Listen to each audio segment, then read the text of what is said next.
মানবাধিকার ও মৌলিক অধিকার নিয়ে আলোচনায় আপনাদের সকলকে স্বাগত জানাই।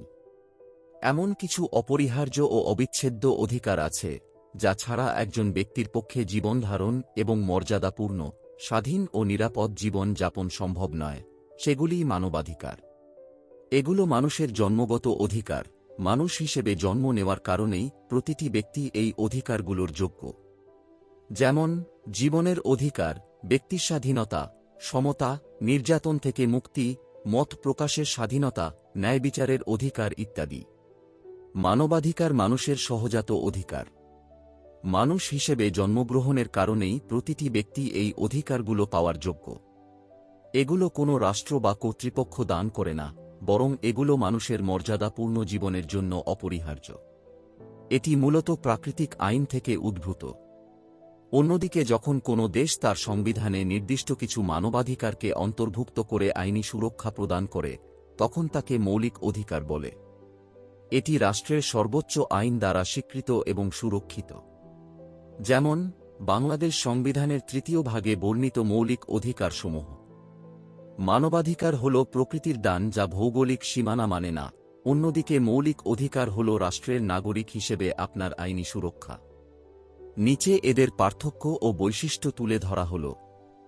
প্রথমত, পরিধি ও সীমানা বিবেচনায় মানবাধিকার বিশ্বজনীন। পৃথিবীর যে কোনো প্রান্তে যে কোনো মানুষের জন্য সমানভাবে প্রযোজ্য। অন্যদিকে মৌলিক অধিকার একটি নির্দিষ্ট রাষ্ট্রের ভৌগোলিক সীমানার মধ্যে সীমাবদ্ধ এবং শুধুমাত্র সেই রাষ্ট্রের আইনি কাঠামোর ভেতরেই কার্যকর। দ্বিতীয়ত, উৎসের দিক বিবেচনায় দেখা যায় মানবাধিকার উদ্ভূত হয় আন্তর্জাতিক আইন, মানবিক মূল্যবোধ এবং প্রকৃতির সার্বজনীন নীতিমালা থেকে।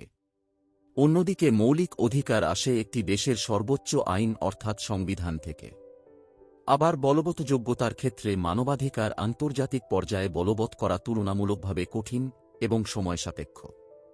কিন্তু মৌলিক অধিকার সরাসরি বলবৎ করতে পারে দেশের উচ্চ আদালত, যেমন সুপ্রিম কোর্ট। চতুর্থত, মানবাধিকার রাষ্ট্রহীন ব্যক্তি, বিদেশি সবাইকে সমানভাবে সুরক্ষা দেয়। মৌলিক অধিকার মূলত সংশ্লিষ্ট দেশের নাগরিকদের জন্য, যদিও কিছু ক্ষেত্রে বিদেশিরাও এর সুবিধা পেতে পারে। পঞ্চমত, স্থায়িত্ব ও পরিবর্তনের দিক থেকে মানবাধিকার চিরন্তন, অপরিবর্তনীয়। এটা মানবজাতির সার্বজনীন দাবি। অন্যদিকে রাষ্ট্র জনস্বার্থে মৌলিক অধিকার স্থগিত করতে পারে, এমনকি সংবিধান সংশোধনের মাধ্যমে পরিবর্তনও করতে পারে। ষষ্ঠত, মানবাধিকার হল নৈতিক দাবি বা মোরাল ক্লেইম। আর মৌলিক অধিকার হল রাষ্ট্র কর্তৃক প্রদত্ত আইনি নিশ্চয়তা বা একটি লিগ্যাল গ্যারান্টি।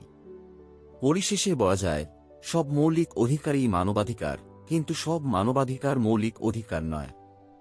যখন কোনো মানবাধিকারকে রাষ্ট্রের সংবিধান আইনি পোশাক পরিয়ে দেয়, তখনই তা মৌলিক অধিকারে রূপান্তরিত হয়। আমাদের সাথে থাকার জন্য আপনাকে ধন্যবাদ।